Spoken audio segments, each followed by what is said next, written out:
هغه پښتانه مشران چې د منظور تر څنګ کلک ودرېدل هغه خو تا ولیدل چې نتیجه یې څه شو. مولوي صاحب شاکر څه شو، مولانا صاحب خانزیب څه شو، چې د منظور پښتین تر شا ودرېده او د هغه تصمیم او هغه فاینل ډیسیژن چې ونیول شو هغه تر شا چې ودرېدل هغه د پاکستان ادارو په شهادت ورسول. هغه چې کوم یو اوس ژوندي لکه د ایمل ولی او د نورو په څیر ګرځي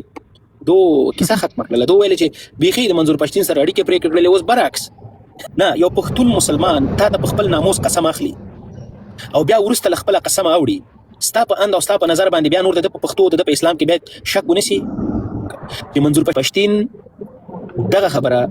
ما ته په دغه ډول وکړله. دا خبره ما ته په کار هم نه ده چې زه یې وکړم، خو دغه ډول یې وکړه چې څو ورځې وروسته له جرګې همدغه څومره مشران چې په دغه غونډه کې راټول شوي وو دو ته ما زنګونه وهلي، دو ته د کورونو شاته زه ورغلی یم، د دو دفترونو ته زه ورغلی یم، دو زما د خبرې ځواب راکړ. مزاحمت لاره پرېښودله. مثال درته وایم د مزاحمت لاره یې پرېښودله او منظور پښتین د ټوپک ته لاس کړ. زما خبرې ته متوجه که نه، منظور پښتین ټوپک راواخیسته، بالکل اوس یې د جګړې اعلان وکړ. ستا په نظر باندې په دغه جګړه کې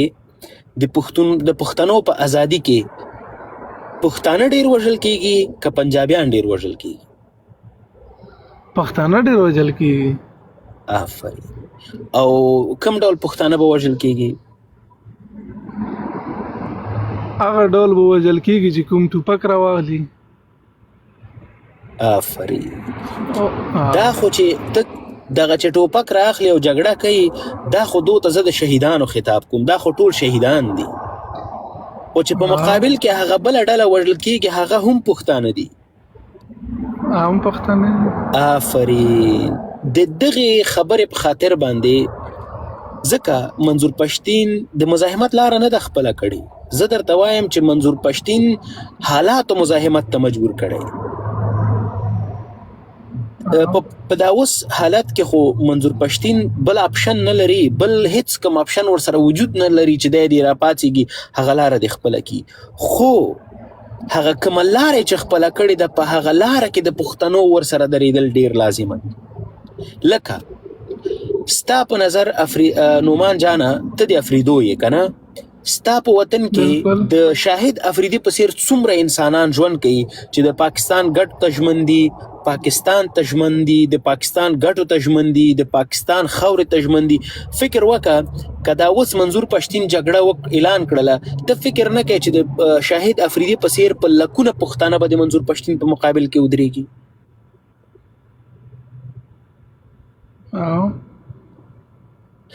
نو د دغې خبرې د مخنیوي په خاطر درته وایم چې منظور پښتین یوه داسې لاره خپله کړې فی الحال چې عامه ذهنیت دې خبرې ته برابر کړي، عامه ذهنیت دې خبرې ته برابر کړي چې زمونږ حیثیت په دې خاوره کې څه شی دی، موږ په کوم ځای کې قرار لرو، موږ د خپلو د ځمکې لاندې چې مو څومره معدنونه دي د دونه مو څومره ګټه پورته کړې ده او د دنه پنجاب څومره ګټه پورته کوي. فی الحال موږ په څه حالت کې یو دغه ټول ورو ګوره زموږ او ستاسو مولانا صاحب خانزیب فکر کوم خدای دې وکړي چې نوم مې ورته نه غلط کړی. بالکل مولانا صاحب چې کوم کتاب لیکلی ده د شتمنه پښتونخوا ولی په شهادت ورسېده، په همدې خبرې په خاطر باندې په شهادت ورسېده چې د خپل سیمې په اړه باندې خبرې کړې وي، د خپل د هغو مسایلو باندې غږېدلی و چې پنجاب کله هم نه غوښتل چې پښتانه پرې خبر سي. نو فلهذا په فکري لحاظ د ایډیالوژۍ له پلوه له منظور پښتین سره ستاسو ودرېدل اوس لازمه دی. کله چې د ټوپک وخت راغی او که چیرې تا کې ډېر زیات اور بلي غواړي چې بس ما ته بس د بګت سنګ لاره خوند راکوي، ما ته د وزیر محمد اکبر خان لاره خوند راکوي، نو بیا درته بله ډله هلته شته چې جګړه کوي د پنجاب په مقابل کې. هغو کې یوه ښه ډله هغه کسان انتخاب کړه چې هغو د پاکستان په مقابل کې په واقعي معنا باندې جهاد کې جګړه کوي، ورسره یو ځای سه او خپل حق ور ادا کړه. نه خیر هغه کې خو څه نشم ویلی، پوه شوې هغه د ټول یو ګیم ده که نه، خو لکه منظور پښتین پسې مو سفر خکلاک ولاړ یو دا نه بس. چې نه ولاړ خو دا کله چې دا غټه جرګه وشوه که نه د خیبر جرګه په هغې کې د څه ریزلټ راونواتو اوس ویلې چې دا د اخري فیصله وه او پیله فیصله لکه غټه فیصله وه که نه دته په کور دا وه چې د دومره عوام را جمع کړی و ښه په متفق سره دا نه وه په کور چې مغه ځای کې دا ړنګه کړی دا سیده چې دا روان کړی و په سیده اسلام آباد کې ته ودرولی ګوره زه درته نومان جانه دلته غواړم یوه خبره وکړم دا هغه خبره ده چې د منظور سره ما په خپله په ټلیفون کې په دې موضوع باندې خبرې کړي کله چې د اکتوبر په میاشت کې کومه غونډه وشوه دا د پښتنو په تاریخ کې یوه ډېره ستره غونډه وه دا د پښتنو راټولېدلو یعنی یو لوی مثال و دا ډیره وړه خبره نه و اول خو د منظور پښتین ته د دې خبرې باید کریډټ ورکول سي چې په هغه خوره باندې پښتانه راټول کړل په هغه خوره باندې چې هلته د 200 نه زیات پښتانه په یو ورځ باندې شهیدان سول خو هغه پښتانه ورته راټول نشول د بابړې پیښه درته ښیم همدا ډول زرګونه دفعې نور په پښتونخوا کې پښتنو باندې ظلم وشو پښتانه راټول نشول د پنجاب خلاف خبره نه شوی کولای د پنجاب په خلاف یې دا غږ نه شوی پورته کول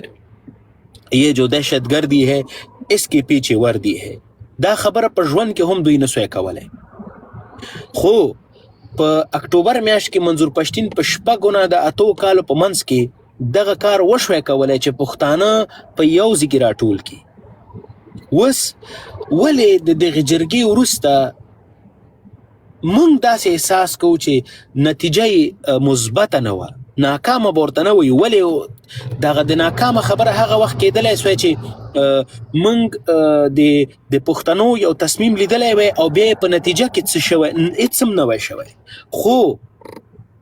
کامیابه ولې نه شوه دلیل یې درته وایم کله چې منظور پښتین په د اکتوبر میاشت کې دغه جرګه راټوله کړله او په آخره کې د مولوي صاحب شاکر دغه په مخ کې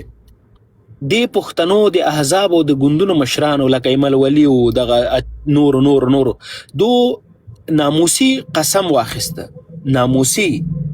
کوم په یاد وي قسم یې واخیست چې موږ به هر هغه ښکار کوو چې کله دغه جرګه فیصله کوي منظور پښتین دغه خبره ما ته په دغه ډول وکړله دا خبره ما ته په کار هم نه ده چې زه یې وکړم خو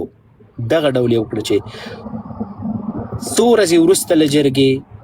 همدغه څومره مشران چې په دغه غونډه کې راټول شوي دو ته ما زنګونه وهلي دو ته د کورونو شاته زه ورغلی یم د دو دفترونو ته زه ورغلی یم دو زما د خبرې ځواب نه راکړ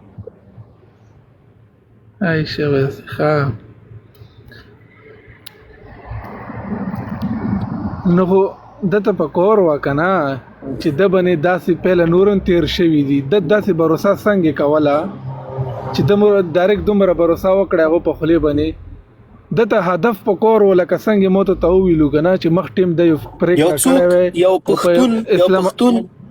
یو پښتون مسلمان تا ته په خپل ناموس قسم اخلي او بیا وروسته له خپله قسم اوړي ستا په اند او ستا په نظر باندې بیا نور د په پښتو د په اسلام کې بیا شک ونیسي چې منظور په هغه پښتانه مشران چې د منظور تر څنګ کلک ودرېدل هغه خو تا ولیدل چې نتیجه یې څه شو مولوي صاحب شاکر څه شو ګیلمن دا درته زه یو درته وایم مولانا صاحب خانزیب څه شو چې د منظور پښتین تر شا ودرېده او د هغه تصمیم او هغه فاینل ډیسیژن چې ونیول شو هغه تر شا چې ودرېدل هغه د پاکستان ادارو په شهادت ورسول هغه چې کم یو اوس ژوندي لکه د ایمل ولی او د نورو په څیر ګرځي دو کیسه ختمه کړله دو ویلې چې بیخي د منظور پښتین سره اړیکې پرې کړلې اوس برعکس ایمل ولی په هر یوه خبري ناسته کې د ده خولې یوه خبره وځي چې TTP PTM او بلوچستان دا ټول د پاکستان د ګټو خلاف دي او دا ټول تروریستان دي